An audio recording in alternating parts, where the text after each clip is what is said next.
హల్లెలూయా. సంతోషంగా ఉన్న వాళ్ళందరూ ఒకసారి చెప్పండి హల్లెలూయా చెప్పండి. హల్లెలూయా హల్లెలూయా. దేవుని కృప మీ అందరి ప్రేమను బట్టి మరి ఒకసారి దేవుడు మీ అందరి మధ్యలోకి మా కుటుంబాన్ని నడిపించినందుకు దేవునికే మహిమ కలుగును గాక. స్తోత్రం. కూడి వచ్చిన మీ అందరికీ ప్రభుపేట వందనాలు తెలియజేస్తున్నాను. అనే సమయం ఇచ్చినటువంటి సేవకులకి, అధ్యక్షుల వారికి, సీనియర్ పాస్టర్ గారికి నా హృదయపూర్వక వందనాలు తెలియజేస్తున్నాను. నేను ఒక రెండు మాటలు చెప్తాను. మేము వాక్యం చెప్పే విధానంలో యోగ్యులము కాదులే కానీ, అంటే దేవుడు ఏర్పాట్లో ఉన్న బిడ్డని ఏ విధంగా వాడుకుంటాడు అనడానికి ఎటువంటి సందేహక్తి లేదు. దానికి బట్టి దేవునికి మహిమ కలుగును గాక. ఎందుకంటే జేమ్స్ పాస్టర్ గారితో మాకున్న అనుబంధం ఈనాటిది కాదు. మా చిన్నతనం నుంచి కూడా ఆయనకి జార్జిపేటకి చాలా అనుబంధం ఉంది. ఎందుకంటే ఎంతోమందిని ఎన్నో విధాలుగా ఆయన దేవుని ఆత్మ చేత నడిపింపబడి మేము ఎన్నిసార్లు వద్దన్నా సరే జార్జిపేటలో తిరుగుతూ కనబడుతూ ఎంతోమందిని ఆయన ఎంత ప్రేమగా పలకరిస్తారంటే ఆటోమేటిక్గా రక్షణ లేనుడు కూడా రక్షణలోకి రావాలి అనే విధంగా ఆయన మాటలు ఉంటాయి. ఆ విధంగా నేను కూడా ఆయన ద్వారా బలపడ్డాము. మా మిస్సెస్ కూడా ఆయన ద్వారా చాలా బలపడి రక్షణలోకి నడిపించబడింది. అందుని బట్టి దేవునికి స్తోత్రం. దేవుని పరిశుద్ధ గ్రంథం నుంచి 2 మాటలు చెప్పి నేను సమయాన్ని సేవకులకు అప్పచెప్తాను. చూద్దాం. మొట్టమొదటిగా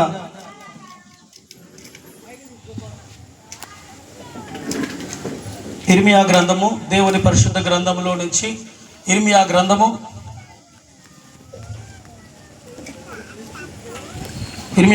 1వ అధ్యాయము 4వ వచనము చదువుకొని దేవుని కనపరచుదాం.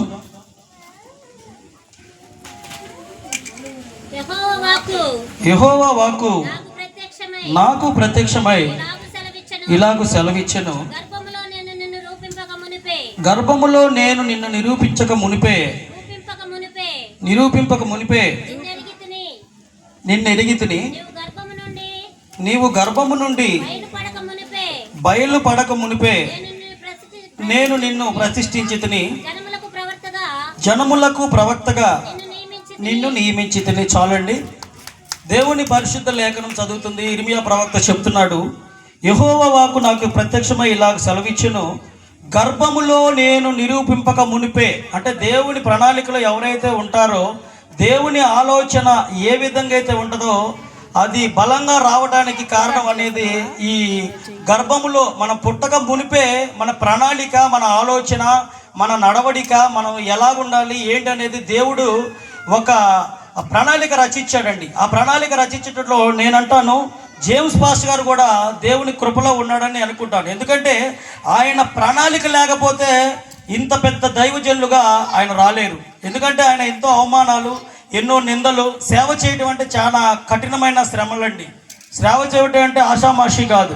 ఒక దైవజనుడు కానివ్వండి, ఎవరైనా మాట్లాడేది కానివ్వండి, ఒక నార్మల్ పీపుల్ వచ్చి ఇక్కడ మాట్లాడాలి మైక్ తీసుకొని దేవుడు మాటలంటే అది చాలా కఠినమైన శ్రమ. ఎందుకంటే దేవుని ఆత్మతో ఎవరైతే నడిపింపబడతారో వారికి మాత్రమే దేవుడి మాటలు వస్తాయి. ఆమేన్.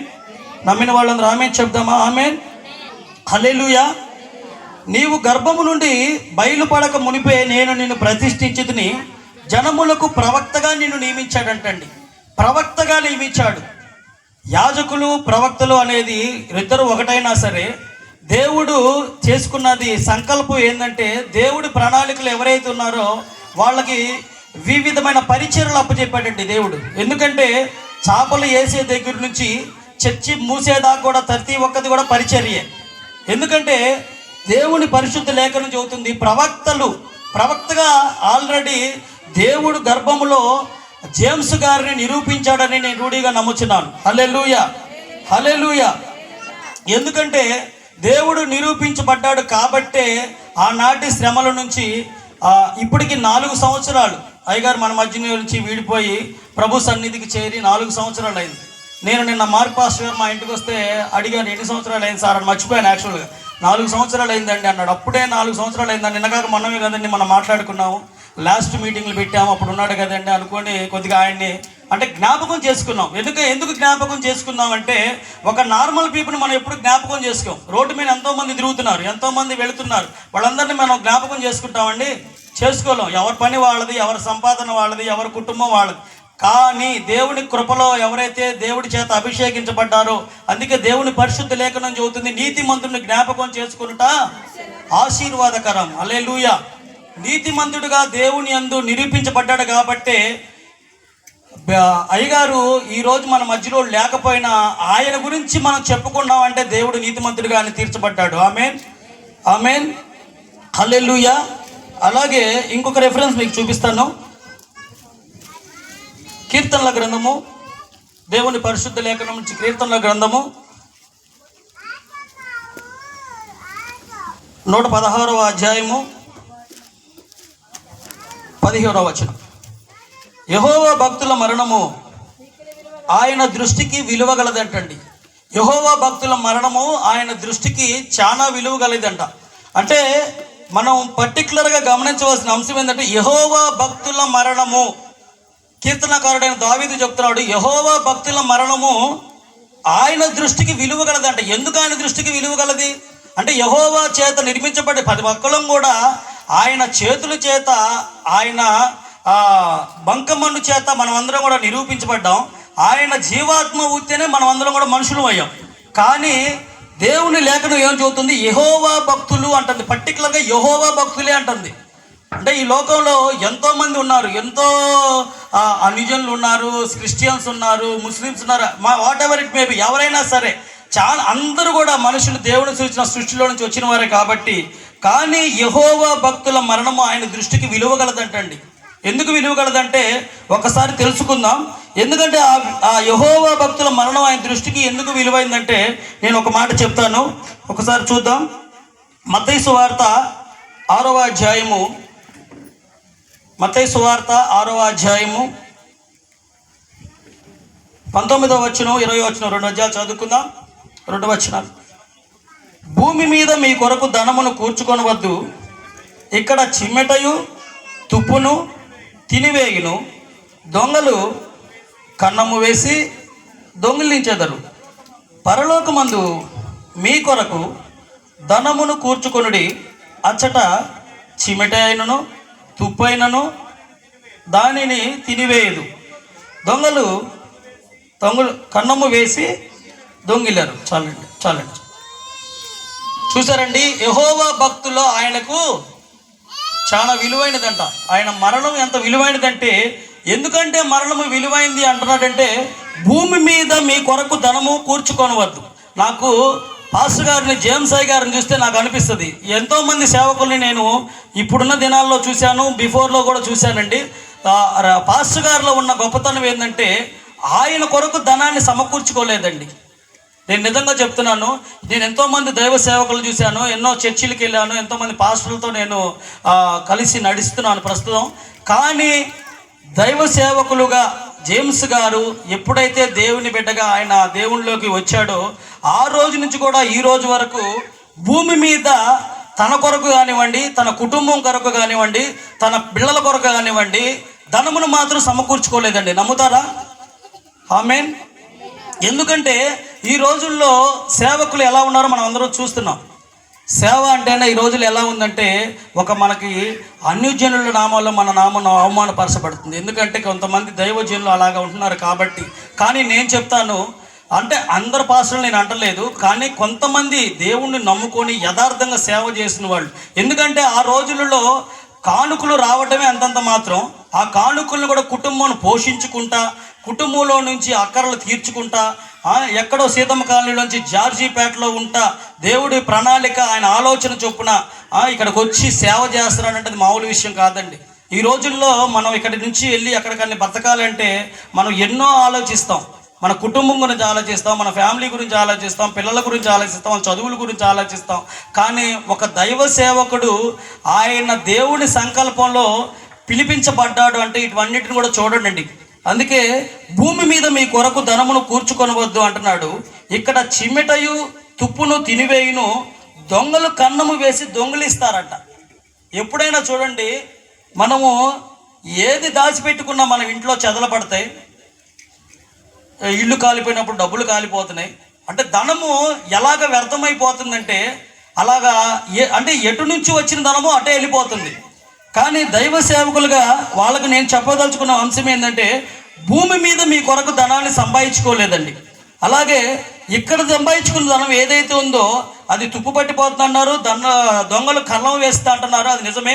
కానీ ఒక దైవ సేవకులు ఆయనకి జీతం ఏ విధంగా వస్తుందంటే, పరలోకమందు మీ కొరకు ధనము కూర్చుకొనుడి అంటున్నాడు. జేమ్స్ సాయి గారు ఈ లోక సంబంధమైన మాటలు విడిచిపెట్టాడు కాబట్టినే ఈరోజు దైవజనుడు మన మధ్యలో లేకపోయినా పరలోకమందు ఆయన కొరకు దేవుడు ధనము సమకూర్చాడు. హల్లెలూయా, హల్లెలూయా. ఎందుకంటే అచ్చట చిమ్మెట ఉండదంట, తుప్పు ఉండదంట, దొంగలు బాగా కన్నం వేసి దొంగలించరని చెప్తున్నాడు. ఈ లోకంలో ఏది జరిగినా డబ్బులు పోతాయి, ఆరోగ్యం చెడిపోతుంది, హాస్పిటల్కి వెళ్తున్నాం, అన్ని విధాలుగా కూడా మనం ఏదో ఒక విధంగా మనం దానికి బానిసైపోతున్నాం. కానీ దైవ సేవకులు దేవుడిచ్చిన ఆజ్ఞలను ఏదైతే వాళ్ళు అనుసరిస్తూ నడుస్తున్నారో వాళ్ళకంట ఈ లోకంలో ధనం ఉండకపోవచ్చండి. దైవ సేవకుల్ని చూస్తే ఈ రోజుల్లో ఎలా ఉంటుందంటే వాళ్ళకు ఒక నవ్వులాట్లుగా అయిపోయిందండి. కానీ మనుషుల మధ్య దేవుడి సేవకుడు నవ్వులాట్లుగా ఉండొచ్చు, కానీ ప్రభు విషయంలో ఉన్నతమైన వాడు. హల్లెలూయా, హల్లెలూయా. ఈ రోజుల్లో మనం ఇక్కడ ధనం సంపాదించుకోవచ్చండి, బంగారం, వెండి, ఆస్తిపాస్తులు ఎన్నైనా సంపాదించుకోవచ్చు. కానీ పరలోకంలో మనం వాటిని సంపాదించుకోలేం. ఎప్పుడైతే మనం దేవుడి ప్రణాళికలో ఉంటామో, ఆయన ఆలోచనలలో ఉంటామో, ఎప్పుడైతే మనం దేవుడిని నడవడికలో నడుస్తూ ఉంటామో, ఆత్మల భారము కలిగి, ముఖ్యంగా ఆత్మల భారం అండి. పరిచర్య వేయటం వేరు, చర్చిలో పరిచర్య చేయటం ఏది, భోజనాలు చేసేటప్పుడు పరిచర్య చేయటం వేరు. కానీ ఆత్మల సంపాదన చాలా కష్టమైన పని అండి. హల్లెలూయా. కానీ ఆ సేవకుడు దేవుడు ఘనంగా వాడుకున్నాడు, అందుని బట్టి దేవునికి మహిమ కలుగును గాక. ఇంకొక మాట నేను చెప్పి ముగిస్తాను.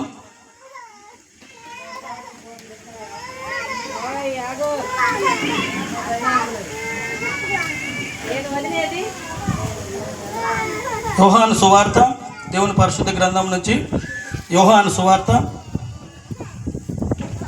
11వ అధ్యాయము